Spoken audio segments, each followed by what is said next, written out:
This episode is brought to you by Art of Problem Solving, providing schools with the mathematics curriculum and courses to raise the level of instruction in grades 2 through 12. Stay tuned later in this episode to learn about Beast Academy, a full math curriculum for grades 2 through 5. Welcome to Transformative Principal, where you learn how to be a leader and not just a manager of a to-do list. I am your host, Jethro Jones. You can find me on Twitter at Jethro Jones. Your to-do list is a hungry monster that is never satisfied. For the last year and a half, I've helped principals get awards, get promoted, and find the time to do the work that really matters. I recently opened a new mastermind slot. Schedule a call with me and let's overcome the stressed and isolated principal position together.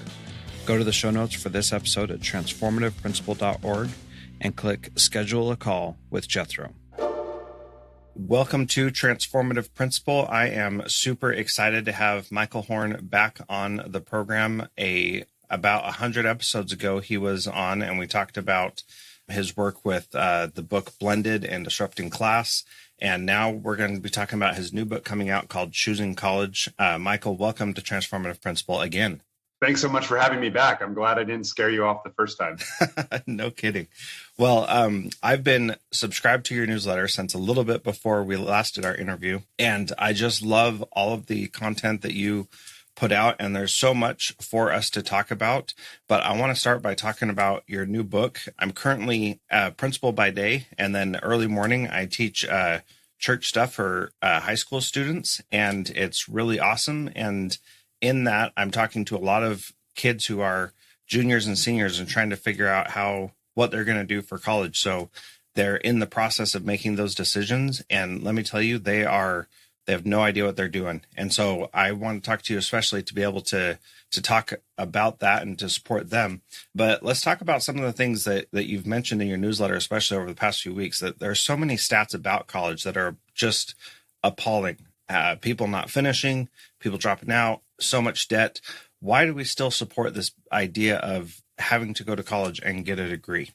Yeah, it's a great question. You know, and the stats are dismal and gloomy, and it might be okay if it didn't cost so much. But not only take a lot of time, it costs a lot of money these days, and it can really set you back. I think the reason we continue to be so insistent on it is somewhat circular in nature, the logic, but a lot of employers require degrees for you to get employed. There is a huge boost in wages if you do have a college degree. So the narrative for most people to be able to get into the middle and upper classes of society has been, you got to go to college, right? That's sort of the only option available to you. And that is a narrative that has emerged very strongly over the last 40, 50 years. If you went back to the early 1970s, it wasn't that way. There was a lot of direct routes from high school. There was routes through trades. There was military. There was apprenticeships and so forth. And now we basically say it's the military or college. And the military is less than 1% of students. So it's college for most of you. And we've created an economic construct, a social construct, and an emotional construct around college being the next step in your life, the logical next step in your journey. That has, I think, allowed very little room for people to think about alternative pathways that might be more personally resonant, personally fulfilling, and might be better economically. I mean, you know, there are outliers, right? That people who don't go to college or take other forms of higher education, and they do great in life. And so how can we harness that, I think, and understand it is really important right now. Yeah, and there are outliers, but there are also lots of people who don't necessarily seem like outliers, but are living a quality life. And, you know, some of them have their own businesses. Some of them work for other people, but it's not all about becoming, you know, like a multimillionaire or super rich. It's about living a life that is, you know, meaningful and fulfilling, which you mentioned also. So how do you make those decisions when you're just, you know, 17, 18 years old? And you're deciding this stuff for the future? Yeah, I mean, I think one of the things that we found in the research for the book Choosing College, frankly, was that a lot of people don't know. You know, we have all these surveys out there that people are going to get a job, that they're going to college to get economic security, all these things. And then when you actually look at how students choose, not sort of ask them questions with fixed answers in a survey, that a surveyor came up with or a college came up with, but just look at their actual stories. What did they do? What did they not do? What did they prioritize when push came to shove? What language did they use to describe what they did? You see, there is considerable uncertainty, and there's a lot of reasons people go to school that are not what you would think of as a traditional quote unquote reason to go to school. And I think part of what we hope that comes across in the book anyway is that's okay, but acknowledge where you are and then choose in accordance with it. And don't force yourself into something that is going to create a bad situation where you're in a place that doesn't match your current circumstances or your current knowledge about what might be next. And a huge takeaway for me in writing the book personally was a lot more students, I think, ought to be taking a gap year before they go to school. They ought to get out there and explore in the workforce. I don't mean gallivanting around Europe.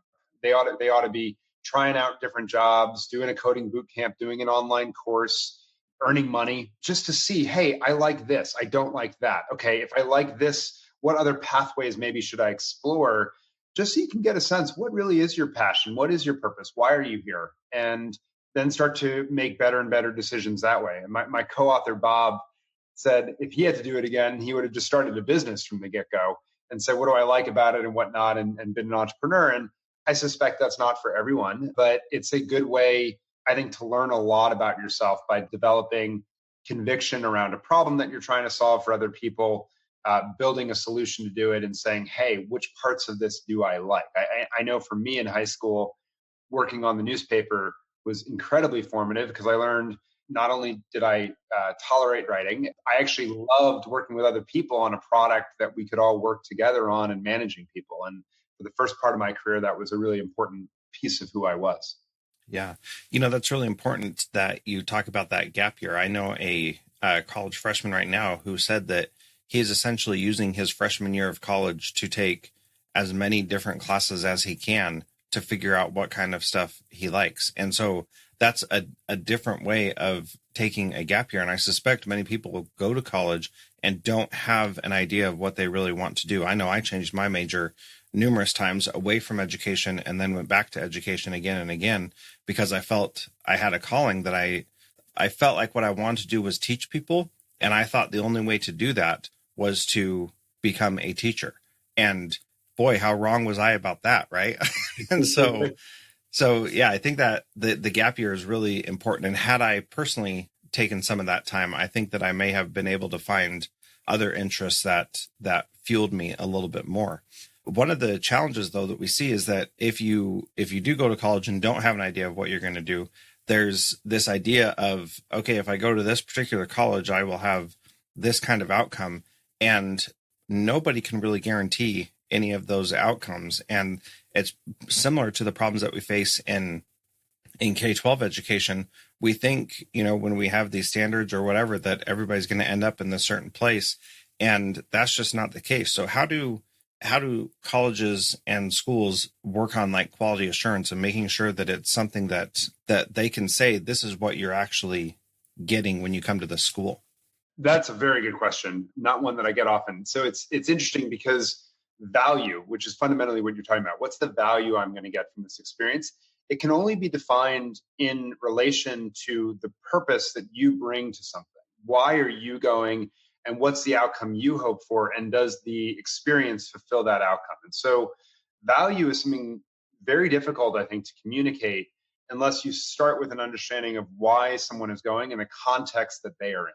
Okay. And so I think we have, we're at a really interesting place in education where simultaneously we have too much data barraging people, and we don't have enough data at the same time. And so I think we don't have enough data that helps someone situate themselves in a circumstance with other like-minded people, and then they can make a decision in accordance with where they are. And so, the value that I think we ought to be putting out there, certainly I think we ought to be publishing all the average rates about, graduation and debt you're likely to take on and earnings on the other side, but also more subjective things like knowing what you now know. Would you have chosen to repeat this experience? How are you entering the experience? What were you looking to achieve, right? And situating some of these things that don't have clear functional answers to it, but are more social and emotional inside of that context to give people clues to better decide. And, I think it's challenging. Right now, we don't have nearly enough data around the pathways that different students take out of experiences. And there's whole fights over privacy and so forth. But in some ways, we need to take the, make it anonymous, but show students all the different pathways that can come out of experience, and show that your school or your major doesn't have to be your destiny. Also, you can continue to evolve who you are. I mean, I was a history major in college. I would say the thinking certainly impacts how I write, how I approach problems, for sure. I learned a ton in history, and I love reading history, but I am not a historian. My brother is, but I'm not. And I am not defined by that experience alone. Your life is going to be really long through twisted pathways. And I think what you said is really important also, which is, you said, I want to teach people. And then you much later realized education wasn't the only way to do that, right? Part of that is we just don't know what we don't know, particularly when we're younger, but even when we're older, because we're in our communities by the surroundings that we have around us. I like to joke, I didn't know what an engineer was until like junior year of college, because I grew up in Washington, D.C., where we didn't have any engineers. It was all lawyers and doctors and politicians. So I literally didn't know that was something that one could do. I thought, science was like you became a scientist, full stop. Mm-hmm. And so I think we have to do a better job of giving people different experiences and exposing them to these different ways that life can unfold. Yeah, that is so powerful. And that idea, similar thing with me. My dad was a software engineer as I was growing up, but I didn't ever think of it in that way. And, I'm not even sure that that's the right way to describe what he did for a living. But, it's one of those things where you just don't have exposure to it. And so one of the things that I've tried to do with my own kids, who are 13 to 8 right now, is I've tried to figure out how to let them know that different careers exist. So I talk about the adults that they know and what they do. And so we live in Alaska, and my kids have had 2 people who own their own small airlines here in Alaska who have influenced them and given them ideas of what they could do as jobs when they grow up. And it's something that I never thought when I was a kid, that you could have your own, air service, and they're exposed to that now. And so being able to expose them to that is powerful. What kind of experiences can we create to expose them to those different opportunities? Yeah. So I think what you're doing is really important, right? So helping them come to know the stories of other people in your lives, right? Because that personal connection is really significant. And I think it points to the first thing we ought to be doing a much more intentional job of in high school, which is exposing people to these different pathways, but through building mentors in the community. And so that it's not just sort of an abstract, you read about what a fire person does one day, and then you read about what someone in a lab does the next day, et cetera, right? But really making it tangible with that emotional connection. Because we don't learn often without some sort of emotional stimulus that allows us to plant it in memory, long-term memory. But B, if it's not emotional and I can feel what they're going through and understand what that means for their lives, a lawyer, a partner in a major law firm doesn't see his family this often, right? Really understand these things. I think it's very hard to make these decisions or internalize it in a way that goes beyond just a textbook. And so that personal connection is important. I think the second piece of it is it's really important to give people immersive experiences in those different fields where they can almost prototype themselves in a given field. If you want to be a real estate agent, okay, let's go shadow someone for a week selling homes to see what the day-to-day is like. Do you even like talking to people in this context? Because if you don't, that might be, everything else might sound great about the transactions, but the human element's going to be really important. And if you don't like that piece, this might not be the right fit for you.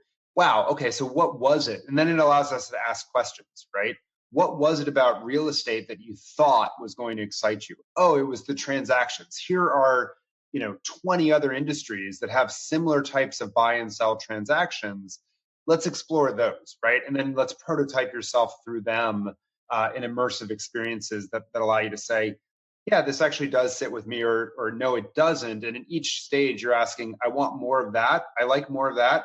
I don't like this. Now, the other piece that I'd say is important also is to understand, do your strengths allow you and your abilities allow you to even get in that field, right? For real estate, let's stay with that. You got to pass a math test to be able to get licensed. If you don't like math a lot, or it doesn't, forget about liking. If your skills are not up to par, it might not be a great fit. And so understanding what's required to get into something. You got to take organic chemistry if you want to be a doctor. Maybe you shouldn't, but that's the way it works today. So, you got to dig in and do that. What does that mean, et cetera? And so understanding those gateways into something, the fundamental skills and how they line up with your abilities, I think is another piece of this.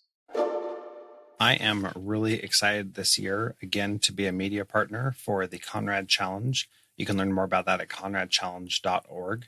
And what I love about this challenge is that it allows students to create something that will make a difference in the world and compete with other teams to help make that be a reality. So at the show notes for this podcast at transformativeprincipal.org, there is a video talking about the Conrad Challenge. And I encourage you, if you have interest in student-driven learning or project-based learning, to definitely check that out and help your students submit an application to be part of that. That's at conradchallenge.org. I got to share a quick story about this thing we started at my school last year called Synergy, which is this time where we give kids time during the day to create something that will make an impact on the world. So kids came up with whatever they wanted. They had to be in groups of at least 2 kids. And so some kids were in groups of 15 to 20. Some kids were in groups of just 2. And we had a few kids who couldn't find anyone, but still wanted to do something and were passionate enough about it that they did it just by themselves. And so in going through that process, one of the stories that was just amazing that really speaks to what you're talking about right now is these girls wanted to teach these elementary kids who have a school right next door how to do soccer, cheer, and volleyball. And so they figured out how to coordinate that, how to get the space and talk to the principal of the other school and bring those kids over to our school. And it was really cool. And at first they started with all girls. And then after a couple months, they said, we actually want to have boys teach boys also. And so we're going to get some boys from our school and have them help us teach the kids soccer and volleyball and things like that, which was a great idea. Now, here's what was really amazing, Michael, is they did that and they had to learn how to hire kids. They had to learn how to evaluate whether or not they were a good fit. And I was, counseling these girls through this process. And I said, I know the boys that are going to apply for this, and they're going to pretty much destroy what you're doing. So what's your plan for how to make sure that these boys stay engaged? And they said, okay, well, we don't think they are. We think they're going to be like us and they're going to be all excited about it. What these girls had to learn was how to fire someone in about 2 weeks. And so they took all these skills that they would never learn in a regular school system and were able to apply them. And in talking to them afterward, I asked them, what was it? How did you feel about having to do that? And they were like, it wasn't that bad because we had this vision of what we wanted to accomplish. And we had this level of boys that were not rising to that level. And it was really easy to say, no, you're not going to do this anymore because you're bringing the rest of us down. And that type of immersive experience, and I've got 100 more stories of that because there are so many different groups. Yeah. That kind of immersive experience was so powerful for those girls that they now know they can do something really challenging and they can deal with the struggles that come along with it. And a couple of the girls are like, this is really lame. I just want to play volleyball. I don't really want to teach it. Other girls were like, I don't think I want to play it anymore. I think I just want to teach people about it because it's so much more fun. And them understanding this as 7th grade girls was, I think, one of the most powerful learning experiences that happened in my school. That's awesome. I mean, that's awesome, right? And then so now they know about themselves. They have some metacognition about what turns them on, if you will. What gets them out of bed. I like teaching. I like doing. It seems to be in this context, not that one, et cetera, et cetera. They've built all those skills you just talked about. And I don't want your listeners to misunderstand me that I think academic knowledge is irrelevant. But now that you've asked this macro question, you can say, okay, let's go into the math now of how we're going to make this business sustainable, right? And then all of a sudden, all these principles we've been talking about are much more relevant and I'm much more engaged because we've started with an interesting question Right. that has excited you, right? And it's not just, oh, like teach, physics through volleyball. That's sort of a vacuous idea, but it's really deep actual engagement that then gives you a window into asking these other questions to make you a much more active learner. And we know that learning starts with engagement. If you're not engaged and actually doing the work, you're not going to learn. And so I think there are ways, because I can imagine people hearing this right now saying, oh my God, we already do all this stuff. How are we going to layer on one more thing? And I think it's not a layering, it's an integration. Exactly. Yeah. And that's the piece where it was so powerful, because as they were posting to have people apply for their job, they had to create a job posting that had correct grammar that people would want to be part of, that was also enticing and engaging and people would want to join their group. Mm-hmm. And then as they were reviewing resumes or applications, when kids didn't write well in that as they applied, they had to say, this person clearly is not a good fit because they're not organized enough to be able to fill out this form correctly. And for them to understand that was huge, because that's huge, because now they know why grammar and writing and perspective matter. Yeah, exactly. It's not just something you're lecturing on sentence diagramming. It's like, it actually is important to be able to communicate your ideas. Oh boy, okay, now I'm going to take English a lot more seriously. Yes, and that is exactly what we saw in many instances. Once kids saw a problem that they thought they could overcome, they started taking time out of their other classes. They would hurry and get their work done, and then they would work on the problem that they were actually interested in. And they would show how they were organizing things to be what it was that they were trying to do. So, they'd say, well, in history, we learned about this, and I think that applies to this project because of this little piece over here. And so I'm going to do this differently because I learned about that in history. And all those things coming together was just it was so amazing on so many different levels that were awesome. That's so cool. Yeah. Beast Academy is a comprehensive math curriculum for grades 2 through 5, designed by its creators as the math curriculum we wish we had when we were kids. It teaches kids how to think critically and understand the foundational concepts behind the math calculations they're performing. Beast Academy was created by the award-winning math experts and PhDs at Art of Problem Solving, along with art director Eric Owen, whose work includes illustrating for DC Comics. Engaging comic book style illustrations keep kids coming back for more, even as they grapple with some of the most rigorous math problems available anywhere. Visit beastacademy.com to try a demo and find out how to bring this high-quality curriculum to your school. So moving on, as people take those types of opportunities and focus more on discrete skills or discrete abilities in that area, do you know anything about Lambda School, which teaches, so for our listeners, Lambda School, you go to school and learn how to do coding or something software related. And then when you finish, then you get a job. And if you make more than 50 grand a year, then you pay a percentage of your tuition to the school after you're already hired. So it doesn't cost anything to start out. Tell me your thoughts about that kind of a system and how that fits into the bigger picture. Yeah. So what Lambda is doing as a coding bootcamp in effect, but it's more than a coding bootcamp in the sense that it's longer than most of the programs, a lot more support. As I understand it, it'll give you more of a foundation in computer science to be able to go off and running. I think, boot camps like that could be a big piece of these gap years, if you will, before school. They might, Ryan Craig, an author, argues that they might ultimately replace college. I don't know if that's true or not. I can imagine how it could happen, but I can imagine it won't for significant swaths of the population. But the point is, these are dedicated programs that once you have an understanding, in the case of Lambda School, that this is something you're interested in, then you can go into that and go directly from there to industry. I would say a shorter program probably makes more sense if you're not certain that this is a field for you, where you can whet your appetite and dip your toe in, right? Lambda School makes a ton of sense. I think given I want to say it's 9 months. I mean, I would be thinking quicker sprints if you're just trying to sample and shop and figure out who you are.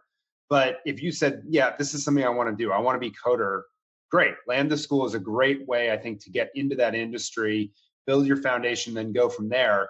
And then I love the financing mechanism that you just talked about is called an income share agreement. Basically, instead of debt, where we're going to take a fixed dollar amount, regardless of what you earn. That's how debt works, right? Income share says we're only going to take a fixed percentage of your income if you earn above this amount. And as a result, that percentage, ideally, it's not 50% of your income, such that you're crippling yourself, but it's something small.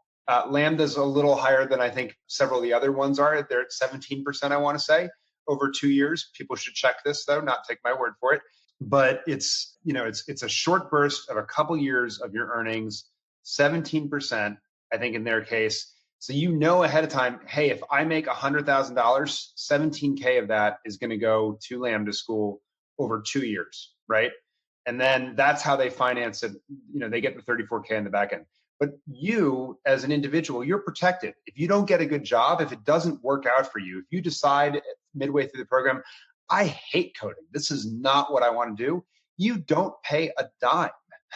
And assuming you don't get the good job out of it, right? And that's a really important principle out of these programs, I think, is to basically for them to put their money where their mouth is and align risk with you as the individual. And I think income share agreements will be a big trend in the future. I think it'll be a way for a lot of people that have worries about debts to be able to think about higher education. And we see traditional universities starting to do this as well. Purdue University has an income share agreement, not to replace federal financial aid, but to replace private student loans. The University of Utah has one, similar agreement. I think they're going to start to grow in popularity as students say, hey, I want a simple program I can understand that's not going to be a fixed dollar amount and I can't get rid of it in bankruptcy because you can't discharge student loans in bankruptcy. So I think income share agreements will be a very important part of the higher education landscape in the years to come. Yeah, and the cost of college is a big consideration that we need to talk about also. For me personally, I graduated from college and graduated when I was, I think, 23 or 24, somewhere around there. And took me 6 full years to pay off mine and my wife's student loan debt. And cool. And I know other people who remember their parents paying off their own student loan debt. And, that idea of, having it around for, 20 or 30 years after you're done with college compared to being done after 2 years really seems like a bargain. And, I would have gladly paid, 17% of my income as a first 2-year teacher. It wasn't very much. So that would have been even better. Yeah, sure. But paying a percentage would have been, I think, a lot more manageable than, having to stick around for 20 years. And look, if you strike it rich, right? If you had landed a job that was $500,000 a year, most of these agreements, by the way, are capped. So you're not going to pay more than a 2.5x what the program cost. But, you'd probably be thrilled to give some of that money back to the institution that helped you land something like that, right? So you worked out on both sides. Yeah. So what do you see as the future of the cost of college? And I think income share agreements are one way to mitigate that. And you somewhere in your writings wrote about this company called Admit, which helps you find a cheaper college to go to. What are your thoughts about the future of how that's going to happen? Is there a bubble and is it going to burst? And are we going to is that going to cause the world to end, or what's going on there? Yeah, it's a good question. Look, I think some universities, their costs are going to continue to increase. So like the traditional top few hundred institutions, I don't see productivity gains that are going to lead to cost decreases for them. They're going to continue to add dining halls, administrative overhead, all these things that drive up cost. That's my view of the Harvards, the Yales, et cetera, of the world. By the same token, those top couple hundred institutions, though, have humongous endowments that largely means that for many students who make their families make less than $65K a year, they get free tuition at those schools, and then a ton of financial aid up to about $200K in earnings. I think both of those trends will increase at the top schools. I think by the same token, you're going to start to see price competition set in the rest of higher ed. Traditionally, online education has been priced at the same as the on-campus experience. I think that's going to start to end. We're starting to see lower cost programs take more and more market share as people realize actually affordability is an asset. It is not a sign of poor quality, but actually a sign of value. And so I think we're going to see more and more competition there where online programs increasingly price at the marginal cost that it costs to serve an extra student. which is in an online program often next to nothing. And so I think you're going to see a big decline in prices in several quarters. And I think you're going to see a lot of these faster and cheaper programs like Lambda School that we were talking about continue to emerge that structure themselves in novel ways, such that you can move through your career with a variety of different pathways. And so the net cost of what you're spending on higher education across your life may be very similar to what it is today, actually, but I think it's going to be spread out over your life as opposed to a 4-year chunk and maybe a 2-year chunk if you then get a master's, right? I think it's going to be much more spread out. And so as opposed to these sort of one-time episodic dances with higher ed that then go away. Mm-hmm. Yeah. And there's also a lot of people who in like the online business world are teaching things like digital marketing, SEO, copywriting, and several other discrete skills that, is taking a similar approach to Lambda, where you're focusing really heavily on one thing, whereas a university is trying to give you this broad experience of general education and then specialized education. Those types of places, they're charging a fraction of what a university would be charging for tuition and giving you a skill that you can use to make money, almost immediately. And so I see those as rising more to replace the idea of going to college and instead, going to several different individuals to learn how to use these skills and then, create value that you can then give to other people in that way. What are your thoughts on that? Yeah, I think that's right. I think it comes back to what's your why. And again, this is what obviously Choosing College, our book is designed to help you do, which is to understand what are the reasons you're going. And it might not be to get a job. A lot of people are going for social and emotional reasons. And so that might have some impact on what you do. And I think as those jobs evolve, frankly, the whys evolve over time in response to what you're describing, which is different options, different senses of what society values, different things that we say are good for you. Your sense of what progress looks like for you, what your why is in a given circumstance, could evolve as well. And so, today, if your reason for going to school is to get into the best school, which is circular, I realize, but there's a lot of people, myself included, who go to school because they want to get in the best. They feel like that they've done the work. They want the classic college experience. What you're describing might not, deliver on that because it doesn't have that prestige, that reputation, that 4-year experience, et cetera, right? But you can imagine that 15 years from now, maybe it will, because we'll be piecing these together in prestigious ways that give them deep value. And so what today doesn't look like an acceptable option, 15 years from now might actually be a great one for someone having that same why of what's driving them to attend. By the same token, another set of students we found go to school to what they would say, help me step it up. So I'm in a place in my life that I don't like. I want to hold on to pieces of it, but this job, whatever it is not working for me. It's time for me to step it up. This isn't who I am, and I'm going to go back to school to earn more and so forth. They're the fastest, most direct pathway is absolutely what they want. And there, you got to give it to them. And then I would say there's a whole host of students who are going to do what's expected of them because someone else told them to go to college.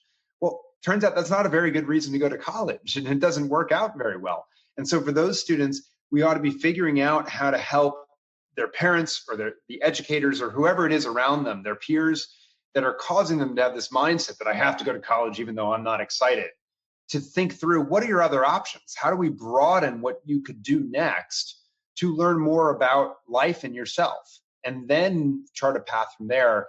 And I think that gets into what you're talking about, which is, you could imagine a very rich educational pathway where you do a bunch of short experiences with mentors who are guiding you and pulling you through different parts of it. And that could be very exciting, frankly. Yeah, absolutely. And I want to go back to something that you touched on a little bit, that people are going for social emotional supports. And you wrote an article in Forbes a few weeks ago about wraparound supports for schools. And that was talking more about the K-12 sector. But I think that this is important because it is increasingly something that we are struggling with in education as a whole. And so a lot of times we have all these different things that we can do to support students that don't actually lead to better academic outcomes. and sometimes lead to much better social emotional outcomes. And it's not a guarantee. And so how do we take those social emotional supports and do that in a way that is not just like, okay, it's time for social emotional time. Let's spend the next 15 minutes talking about how we feel. And then we'll get back to what we really think is important, which is content. So how do we manage that and find a good solution to that? Yeah, it's a great question. I think it comes back to viewing these things not as distinct spheres, but as integrated and interdependent, meaning the way I impact you emotionally and socially is going to have clear spillover into your academic life, right? And so, what we talked about, I think last time that I was on your podcast, was that we have a system right now where regardless of what you learn, you make progress and you move on to the next thing. And so we can talk about grit and perseverance and growth mindset and all these things all we want till we're blue in the face. But systematically, the system is saying to students, your teacher may have just given you a 15-minute lecture about the importance of grit, but it actually doesn't matter because you're going to move on regardless of whether you do any work and whether you get any. So, don't worry about it. And we always tell parents, right? We're both parents. Kids look at what you do much more than what you say, right? They want to model themselves. And if the system is, doing this to them, they're not going to pay very much attention. And so I think the real beauty or the real magic happens when you create a seamless integrated system that encompasses all of this as one thing. And it's not just like I'm adding on social emotional here, I'm adding on this over on the left side, I'm adding this on the right side. And it's a hodgepodge of programs, but instead something that's finally integrated and works together and in harmony with itself. And I hope it's a big takeaway from our book, which is that everyone says you're going to college these days to get a job. That is not what students are saying, because to our earlier conversation, they don't have a clue what a job is or what their possible career pathways could be. And so rather than just focus on the functional things in life, these social and emotional drivers of why we do things are actually way more important in terms of what motivates us to do something. But we can use them to create a good functional outcome or a good academic outcome. And if we don't have this in harmony, we sort of miss the boat somehow. Yeah. My personal vision of education in the future is that it is very individualized, that each student sets their own goals, and that rather than saying, here's all these standards that everybody has to meet, we have a much different approach where it is focused on that student. And in the younger ages, it's really them, they'd still be doing all the same standards because kids like to learn and they like to read, and we beat that out of them in school. And rather than, us saying, here's all the things you have to learn, it's more of a, what are the things that you're interested in? How can we help you? Kind of like a Montessori approach, but with a lot more of the social emotional integrated into it. If a kid's struggling with anxiety, we should be spending time on helping them deal with that struggle. If a kid is struggling with math, we should spend more time helping them understand math better.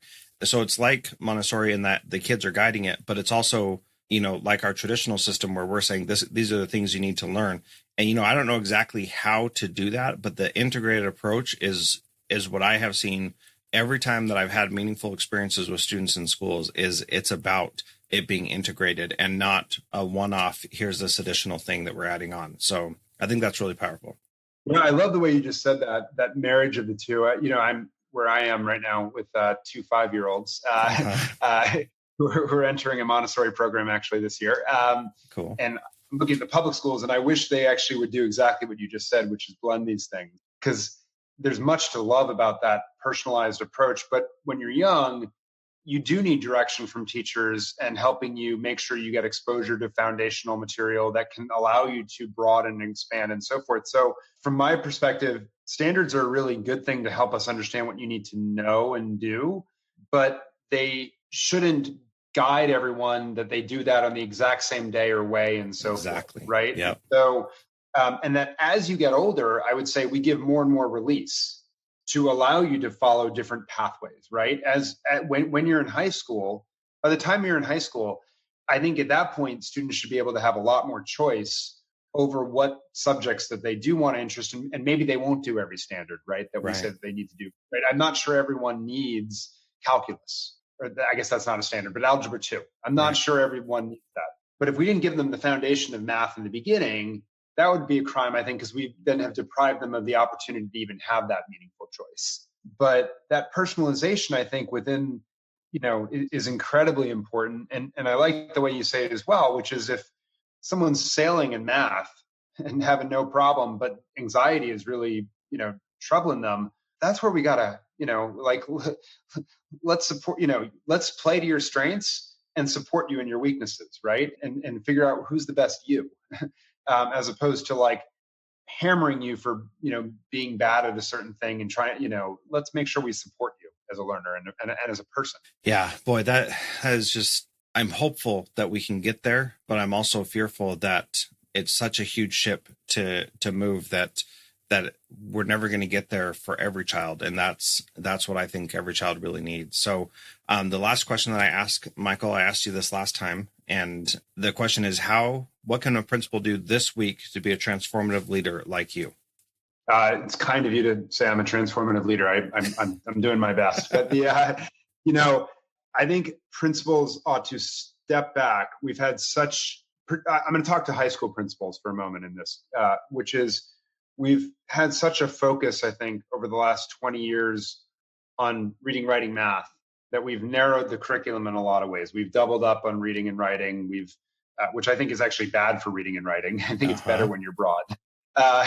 But we've cut out physical education. We've cut out the arts. We've cut out some of these extracurriculars.